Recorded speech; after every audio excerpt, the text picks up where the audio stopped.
हमारे बीच उपस्थित हमारे यहाँ के विधायक, जिले के नवलगढ़ विधानसभा क्षेत्र से बड़े भाई, बहुत ही ऊर्जावान आदरणीय विक्रम सिंह जी जाखल साहब, इस जिले के प्रभारी सेक्रेटरी समीर शर्मा जी, जिनके साथ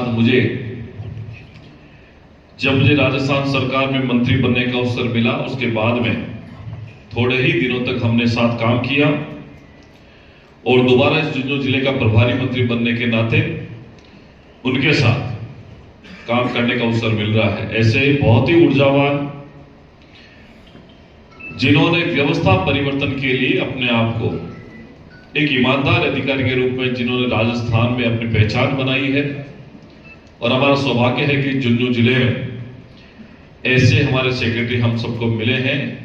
बहुत ही ऊर्जावान समीर शर्मा जी, हमारे जिला कलेक्टर महोदय रामोतार मीणा जी, जिनको पिछले कई महीनों से आपने इस झुंझुनू को एक विशिष्ट पहचान दिलाने के लिए, एक पारदर्शी शासन के लिए आपने देखा होगा, जिनके नेतृत्व में प्रशासनिक सारे अमला जो है लगातार पूरी ऊर्जा के साथ काम कर रहा है।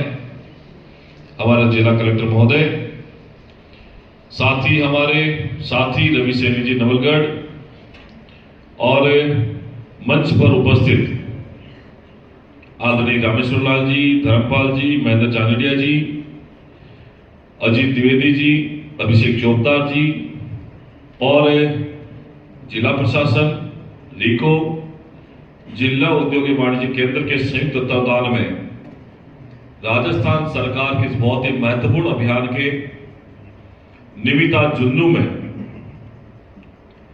जिस राइजिंग राजस्थान के 9 दिसंबर, 10 दिसंबर, 11 दिसंबर की एक ऐसी इन्वेस्टर समिट जो इतिहास के पन्नों में दर्ज होगी, और इस समिट का उद्घाटन करने के लिए देश के यशस्वी प्रधानमंत्री नरेंद्र मोदी जी 9 दिसंबर को जयपुर में उपस्थित रहेंगे। मैं आप सबको भी इस 9 दिसंबर के ऐतिहासिक कार्यक्रम के उद्घाटन में आमंत्रित करते हुए आप सबसे आग्रह करता हूं कि उस दिन जयपुर जरूर पधारें। आदरणीय बदनलाल जी और आदरणीय वित्त मंत्री दिया कुमारी जी, देश विदेश की यात्रा कर 15 लाख करोड़ के एमओयू कर जब राजस्थान आए तो निश्चित रूप से ये सबको पता था कि अब राजस्थान विकास, प्रगति और रोजगार की ओर इन 4 साल में किस तरीके से बढ़ेगा। तो ये राइजिंग राजस्थान का 2024 का जो इन्वेस्ट मीट है, इसी तरह पर एक हर जिले में, जिले लेवल पर, धरातल पर कैसे एक उद्योगपति किस तरीके से उतरे, उसको लेकर के आज झुंझुनू में ये शानदार कार्यक्रम। सर, मैं आपसे निवेदन करूं कि झुंझुनू जिले के सभी उद्यमियों ने बढ़ चढ़कर हिस्सा लिया, एमओयू करने के लिए आगे आए, और 8-10 सेक्टर जो सरकार की प्राथमिकता है उसमें बहुत से एमओयू किए गए हैं, और ये सिलसिला आगे भी चलेगा। 71 एमओयू आपने डिस्ट्रिक्ट के साथ किए हैं, 51 एमओयू सर स्टेट ने हमें दिए हैं, और कुल लगभग 40,000 करोड़ का इन्वेस्टमेंट होने जा रहा है इन एमओयू के माध्यम से। 1,10,000 लोगों को रोजगार मिलेगा, और हम ये मानते हैं कि ये मील का पत्थर साबित होगा इस जिले के विकास के लिए, औद्योगिक विकास के लिए। और मैं सर सरकार की तरफ से, आपकी तरफ से सभी को आश्वस्त करना चाहूंगा कि आपके कोई भी काम किसी भी स्तर पर मशीनरी से जुड़े हुए जिला प्रशासन से जुड़े हुए, राज्य सरकार से जुड़े होंगे, हम टॉप प्रायोरिटी पे करेंगे, त्वरित करेंगे। और जो एक वातावरण माना जाता है कि उद्यमी को सिंगल विंडो पर आने में, सिंगल विंडो पर काम करने में आगे आना चाहिए।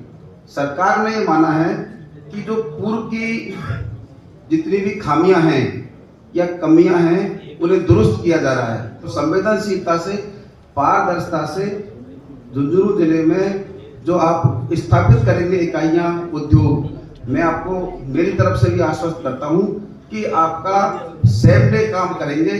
चाहे जमीन का मामला हो, चाहे अन्य मामले हो, चाहे आपके रेट के मामले हो, मेरे पास कोई भी पत्रावली दूसरे दिन नहीं रुकेगी आपकी, ये मैं कमिटमेंट करता हूँ मंत्री जी के सामने। और आप जानते हैं कि भारत की 25% इकोनॉमी झुंझुनू जिले पर आधारित है।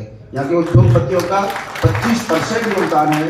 इसमें माननीय बिड़ला जी, डालमिया जी, बोनका जी, खेतान जी, कजारिया जी, बोरारका जी, पोदार और इतने नाम आप जानोगे कि आप देखते रह जाओगे। सर, इस जिले का जो गौरव है कि माननीय हमारे प्रभारी मंत्री जो युवा हैं और मारवाड़ से आते हैं, जिनके यहाँ भी व्यापारियों का, मारवाड़ के सेठों का पूरे देश में नाम है, तो आप भी उस वातावरण को समझते हैं, आपकी भावनाएं समझते हैं। मैं इस अवसर पर माननीय मंत्री महोदय का, प्रभारी सचिव महोदय का, माननीय विक्रम जी का और सभी पदाधिकारियों का स्वागत करता हूँ। जय हिंद, जय भारत।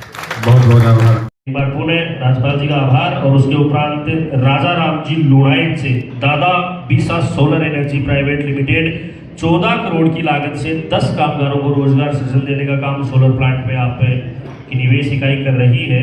राजा राम जी लुणाइट मंच पर पहुंचे। उसके उपरांत साधना,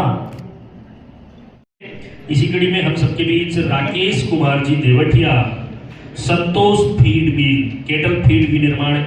इसी कड़ी में मैं निवेदन करते हुए चलूं, श्रीमती रेखा हिमतौर स्थापना 3.25 करोड़ की लागत से और 25 कामगारों का रोजगार सृजन करने का डॉक्टर अजीत कुमार जी डीआईसीसी के द्वारा इस कार्यक्रम में लगभग 1450 करोड़ रुपए के एमओयू हुए और प्रदेश स्तर पर लगभग 38,000 करोड़ रुपए के एमओयू माननीय मुख्यमंत्री के साथ में हुए हैं। झुंझुनू जिले में लगभग 45,500 करोड़ रुपए के एमओयू के साथ लाखों लोगों को रोजगार के अवसर भी उपलब्ध होंगे। झुंझुनू के विकास को गति मिलेगी, राजस्थान के विकास को गति मिलेगी। और प्रदेश के मुख्यमंत्री ने कहा है कि हम जीरो करप्शन पर काम करेंगे। लैंड अलॉटमेंट का मामला हो, रेवेन्यू के संबंध में हो, चाहे बिजली के कनेक्शन के मामले, अन्य किसी एनओसी की बात अगर होगी तो निश्चित ही तय समय पर और सही समय पर बहुत जल्दी उनको उपलब्ध करवाएंगे। हम लोगों ने तय किया है कि राजस्थान की इकोनॉमी जो है 15 लाख करोड़ से बढ़ाकर 30 लाख करोड़ रुपए करीब करना है। राजस्थान के विकास दर को दुगना करना है। और हमें ये बताते बड़ी खुशी है कि राजस्थान देश के अंदर दूसरा सबसे बड़ा स्टेट बन रहा है जो विकास की गति को आगे बढ़ा रहा है। विकास के मामलों में बढ़ता हुआ राजस्थान है। निश्चित ही एक विकसित राजस्थान की जो कल्पना है, संकल्प है, उसको इन इन्वेस्टर के माध्यम से राजस्थान की जनता के साथ मिलकर पूरा करेंगे। और आने वाले समय में बहुत अच्छा अवसर जो इन्वेस्टर को मिलने वाला राजस्थान सरकार की तरफ से, उसको भी पूरा करेंगे। और मुख्यमंत्री जी के, प्रधानमंत्री के सपनों का इस राजस्थान प्रदेश को विकसित राजस्थान बनाएंगे, समर्थ राजस्थान बनाएंगे।